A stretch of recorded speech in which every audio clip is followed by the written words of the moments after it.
দীর্ঘ 1 মাস পরে মায়াবতীর সাথে দেখা। মায়াবতীর চেহারাটা কি সুন্দর করে দেখাও। আমার ফ্যান বলার উদ্দেশ্যে কিছু বলো।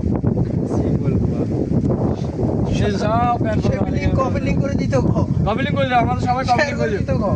আলাদা করে ধরে সবাই কেন শেয়ার করে দাও। আর নিজের সামনে আসো করেন আর নিজের কর তোমরা তো 20,000 টাকা কামাবে আর কি দিবি ইনশাআল্লাহ আমার দিলে তোমার দেবো না, ইনশাআল্লাহ। সমস্যা নাই। হ্যাঁ আর মাছের ব্যবসা ভালো হয় মাছের ব্যবসা ভালো হয় এটি কি আমরা মাথা তুলতে এটি কি তুমি কি দিয়ে দাও? আঙ্গুর কো এগো না দিতে কোন দাও তাই এ দাও তুমি দেখো আমাদের রূপবতী মেয়েবতী। এ দাও তো সঙ্গে নাচ দিতে কোন না আমাদের সন্দীপের মায়াবতী অনেক হাজার হাজার ছেলেরা ওনার প্রতি ক্রাশ। এই যে যেমন রাসগুলো দেখাও একটু, রাসগুলো দেখাও। আর সুদর্শন পুরুষ তো সুদর্শন পুরুষের আমাদের কি মায়াবতী কোনো দিক কম আছে আপনারা বলেন, কমেন্ট বক্সে শেয়ার করেন, সবাইকে জানাই দেন যে আমাদের মায়াবতী কোনো দিক কম আছে।